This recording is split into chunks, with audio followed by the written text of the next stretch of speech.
जय हिंद साथियों, आप सभी का बहुत बहुत स्वागत है ब्राइटवे के इस ऑनलाइन प्लेटफॉर्म पर।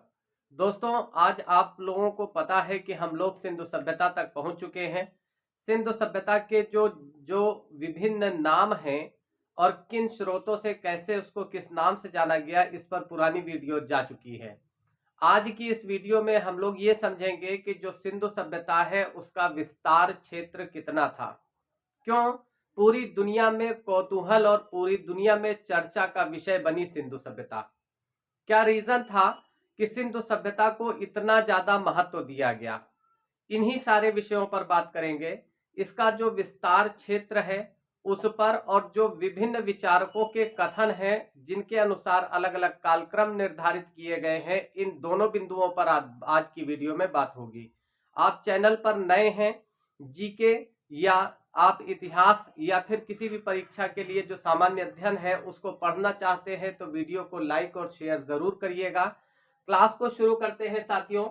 पिछली वीडियो में हम लोगों ने सिंधु सभ्यता के जो विभिन्न नाम हैं उन पर चर्चा की। आज हम लोग ये देखेंगे कि इस सभ्यता का विस्तार क्षेत्र कितना है। पहला सवाल जो आपसे दाग दिया जाता है परीक्षक द्वारा, पेपर सेटर द्वारा, वो ये कि इस सभ्यता का जो विस्तार है वो कितने देशों से मिला है। तो दोस्तों, सिंधु सभ्यता के जो साक्ष्य हैं वो 3 देशों से पाए गए हैं। इनमें पहला देश तो भारत है, दूसरा देश पाकिस्तान है और तीसरा देश अफगानिस्तान है। भारत, पाकिस्तान और अफगानिस्तान, इन 3 देशों से सिंधु सभ्यता के साक्ष्य पाए गए हैं। दोस्तों, एक बात आपको और ध्यान रखनी है कि इसका जो कुल क्षेत्रफल है, ओवरऑल जो क्षेत्रफल है, वो लगभग 20 लाख वर्ग किलोमीटर था। यही इसकी सबसे बड़ी विशेषता है कि ये सभ्यता बहुत बड़े क्षेत्र को, यानी ये कह सकते हैं कि पूरे भारतीय उपमहाद्वीप के एक बहुत बड़े हिस्से को कवर कर रही थी। ये सभ्यता 3 देशों से मिली है और कुल 20 लाख वर्ग किलोमीटर तक इस सभ्यता का विस्तार पाया गया, और 3 देशों के अंदर। इनमें जो कह सकते हैं जब भारत का विभाजन हो गया तो टोटल जो भारत के पास जो कुल उसका क्षेत्रफल रह गया वो 12 लाख वर्ग किलोमीटर, क्योंकि पाकिस्तान हमसे कट गया था, अफगानिस्तान की सीमा हमसे कट गई थी, वरना ये सारा क्षेत्र भारत के अंदर था। तो ये याद रखिएगा, सवाल पूछता है कि कुल कितना क्षेत्रफल था, तो 20 लाख वर्ग किलोमीटर। और अगर कहता है कि भारत के विभाजन के बाद कितना क्षेत्रफल रह गया, तो 12 लाख वर्ग किलोमीटर। अब इनमें 3 जगहों से साक्ष्य मिले हैं, भारत से भी प्राप्त हुए हैं, पाकिस्तान से भी मिले हैं और अफगानिस्तान से भी मिले हैं।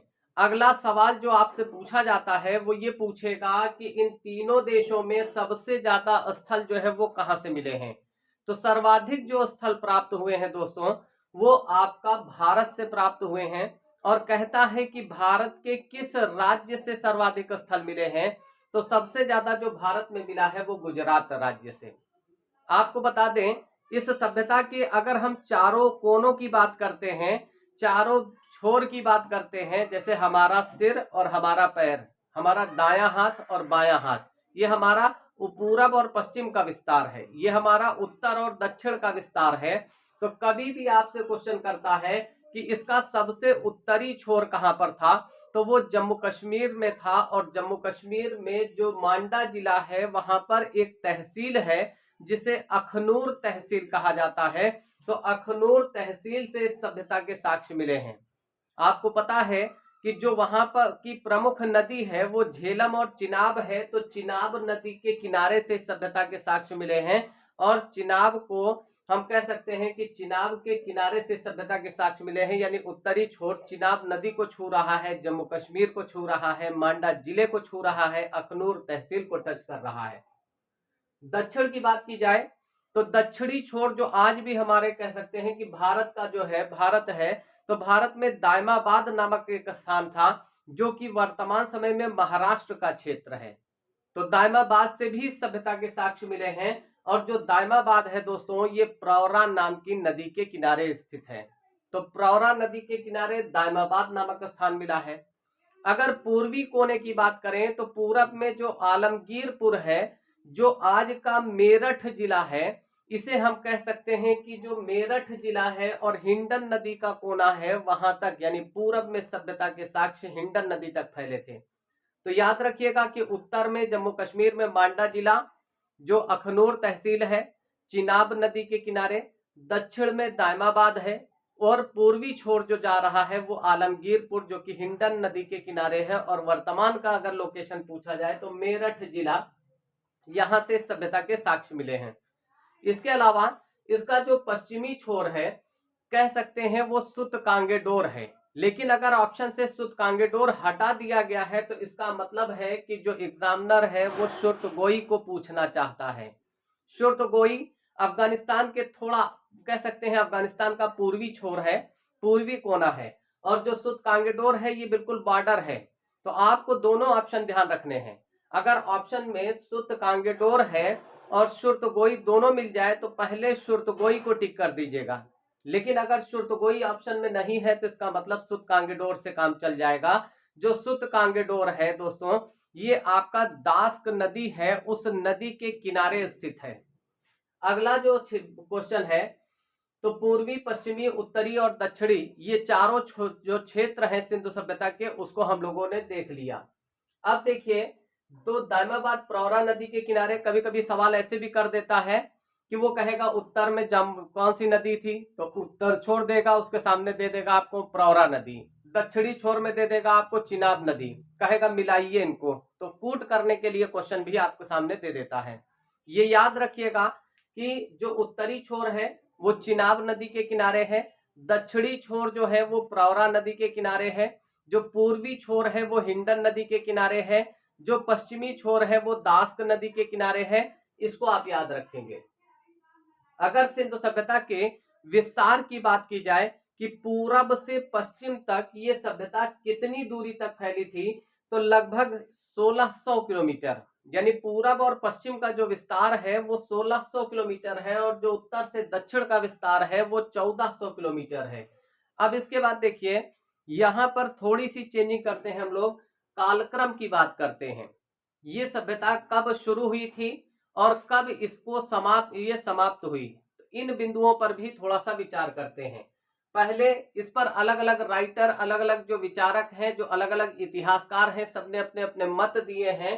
तो जो 4-5 नाम मैंने आपको लिख रखे हैं, ये परीक्षा की दृष्टि से अति महत्वपूर्ण है। पहला, जो माधव स्वरूप वत्स हैं, इनका मानना है कि जो सिंधु सभ्यता है, याद रखिएगा ईसा पूर्व की सभ्यता है, यानी ईसा मसीह के जन्म के पहले की सभ्यता है। तो जो सिंधु सभ्यता है ये पूरब, ये इसको कह सकते हैं कि इसका जो आरंभ हुआ वो 6000 ईसा पूर्व मानते हैं माधव स्वरूप वत्स, और उनका कहना है कि ये सभ्यता 2700 ईसा पूर्व तक थी। यानी 6000 से 2700 का मतलब ये होता है कि लगभग 3500 सालों तक ये सभ्यता अपने अस्तित्व में रही। मार्टिन व्हीलर का मानना है कि ये सभ्यता 2500 में शुरू हुई थी, यानी 2500 ईसा मसीह के जन्म के 2500 साल पहले शुरू हुई थी, और उनके जन्म के 1500 साल पहले ये खत्म भी हो गई। यानी 2500 से 1500 का जो समय बताया है वो मार्टिन व्हीलर महोदय ने बताया है। इसी प्रकार से अगले विचारक जिनका नाम डीपी अग्रवाल है, अग्रवाल जी इसे 2300 से 1700 ईसा पूर्व का मानते हैं। डीपी अग्रवाल का कहना है कि 2300 ईसा पूर्व में ये सभ्यता शुरू हुई और 1700 में ये सभ्यता समाप्त हो गई। जॉन मार्शल ने माना कि ये जो सभ्यता है वो 3250 से शुरू होती है और 1750 ईसा पूर्व तक इसका कालक्रम चलता है। इसी तरह से फेयर सर्विस ने 2000 ईसा पूर्व से 1500 ईसा पूर्व के काल को जो है वो सिंधु सभ्यता का काल माना। अब 2-4 पॉइंट और समझ लेते हैं। जैसे सिंधु सभ्यता जो स्वतंत्रता से पहले इसके लगभग 40 स्थल खोजे गए थे। हमारा जो स्वतंत्रता संग्राम है या स्वतंत्रता दिवस है, जिसे हम स्वाधीनता दिवस कहते हैं, स्वतंत्रता दिवस या इंडिपेंडेंस डे कहते हैं, ये इसको रिपब्लिक डे, इंडिपेंडेंस ही होगा।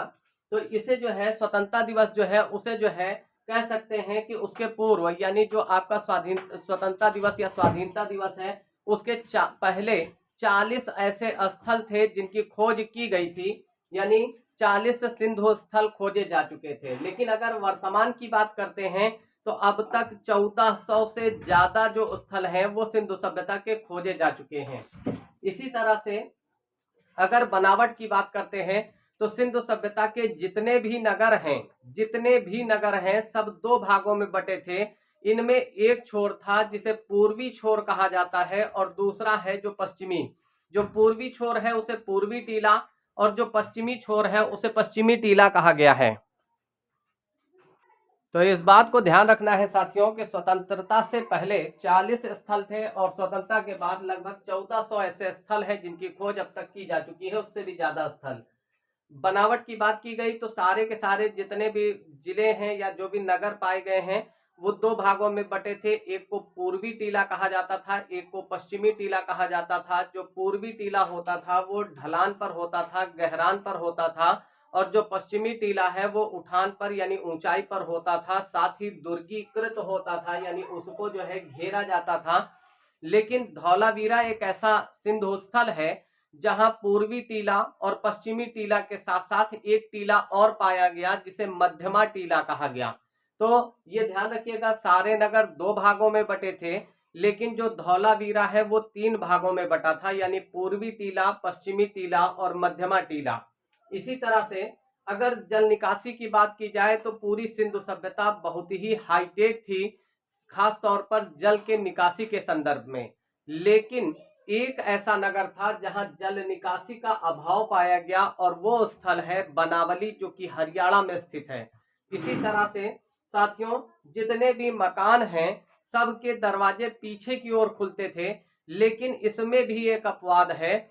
जो लोथल है वहां से एक मकान का दरवाजा मुख्य सड़क की ओर खुलता है, बाकी सारे लोग क्या करते थे मकान को जो है पीछे की तरफ दरवाजा खोलते थे। तो आशा कर रहे हैं कि आज की इस वीडियो में दी गई जानकारी आपको समझ में आई होगी। दोस्तों वीडियो को ज्यादा से ज्यादा लोगों में शेयर करिए और लगातार प्रेरित करिए कि हम आपके लिए खूब उत्सुक होकर कार्य कर सकें। वीडियो को लाइक करना, शेयर करना न भूलें। साथ ही अगर आप हमारी क्लास लेना चाह रहे हैं, ऑनलाइन बैच परचेज करना चाह रहे हैं विशेष रूप से पीसीएस और समीक्षा अधिकारी के लिए, तो 72 75 12 90 52 इस कांटेक्ट नंबर पर आप हमसे संपर्क कर सकते हैं। 3 दिन की आपको फ्री ट्रायल क्लास दी जाएगी। अगर आपको क्लास अच्छी लगती है तो आप ज्वाइन कीजिए। बहुत ही न्यूनतम शुल्क पर आपको कंपटीशन की तैयारी कराई जाएगी। मिलते हैं अगली वीडियो में साथियों, तब तक के लिए नमस्कार। जय हिंद, जय भारत। अपना ध्यान रखें। धन्यवाद।